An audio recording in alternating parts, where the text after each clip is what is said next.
Hey everyone, I'm so glad you're back again for another Next Steps podcast here. My name is Kim and I'm excited today because we're going to start talking about love languages.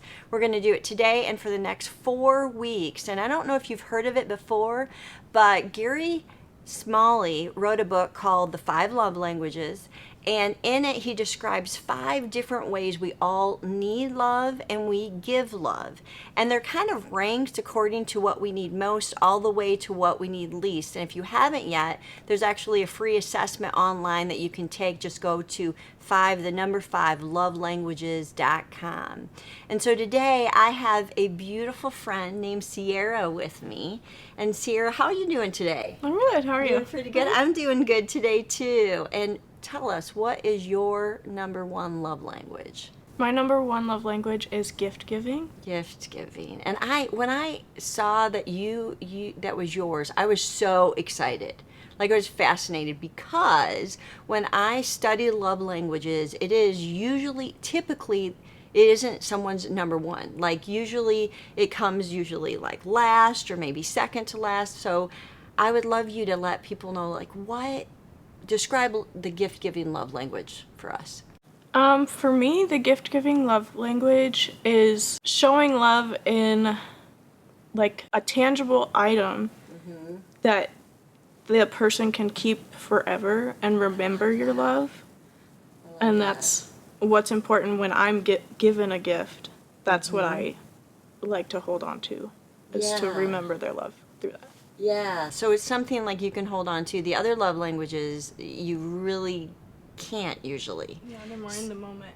Yeah, and you can't like take it and be reminded, put it on your dresser, have it in your pocket, something that maybe, and you and I were talking earlier about that you probably have a lot of things that you've kept over the years because they help you remember that someone loved you. Mm-hmm. And you probably go, Grandma got me this, and Ryan got me this, and you can remember the actually specific people. I remember where we were when he gave me this. Wow. Like, the specific moments stick in my head because of those items. I love it. That is so cool. I think too often we think of the word, giving or receiving actually and think that's just a materialistic thing, but it really isn't. It's deeper than that, isn't it? Yeah. It means something. Yeah. At first I was like kind of embarrassed that gift giving was my first because I didn't want people to think that I was just a materialistic person. Yeah. But it's just not because I just want things.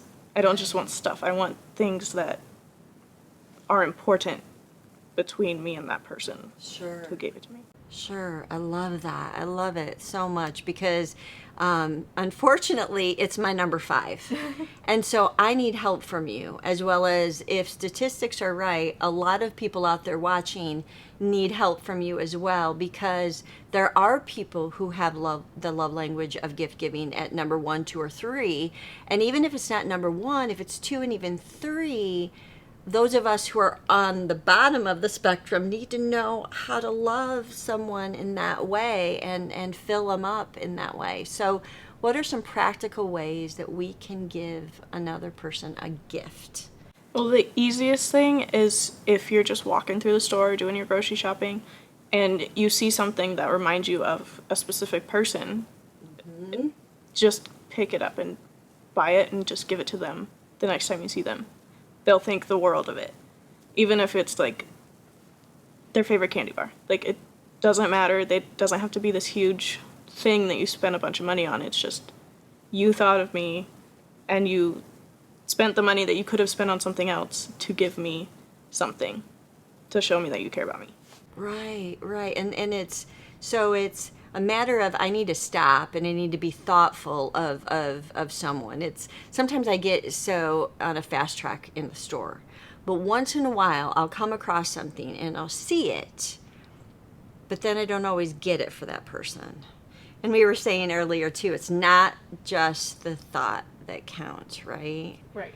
Right. Yeah. What does that mean to you if I am in the store and I do see your favorite candy bar and I go, or you just said earlier, do you love Jelly Bellies? And I go, oh, Cierra loves Jelly Bellies. Oh, I think I'm going to tell her on Sunday I saw Jelly Bellies and thought of you. What would you think? Be like, okay, great. Jelly bellies are everywhere. Why didn't he, like, what do you want me to do with that information? Like, it means nothing to me that you saw them. Right. Ryan did something for you. He had something that he brought you home. What was that? So sometimes his work will bring in those Amish crack donuts. Oh, yeah. And, like, he gets them for free. He could just eat them himself and just have a wonderful time eating his donut. Right. But sometimes he'll just bring it home for me to eat. Wow. And it didn't cost him a thing, but it was something that he could have enjoyed himself, and he gave it to me instead because he loves me. And so that just filled you right up. Mm-hmm. Yeah, so the sacrifice isn't always financial sacrifice. It can be like, oh, I wanted to eat that and I didn't. I wanted to enjoy that, but I didn't. I wanted to give it to you. I love James, in the book of James, chapter 1, verse 17. He says, every good and perfect gift is from above, coming down from the Father of the heavenly lights, who does not change like shifting shadows. I love that. Thank you, Cierra, so very much. So friends, here's your next step. This week, what I want you to do is, if you haven't taken the quiz, go online and take the quiz. And then have those around you take it as well. Because if you find someone in your life that has the top love language of gift giving, I want you to do exactly what we were talking about. If you see something in the store or on Amazon, stop what you're doing, purchase it, buy it, and then watch their lights light up. Just, I know they'll light up in such great ways, knowing they were loved by you. Let us know if you have any questions about this or of how to get online and take the quiz. And also remember that next steps are done best and are most successful when you do them with God and with other people. So thanks so much for joining us, and we'll see you next time.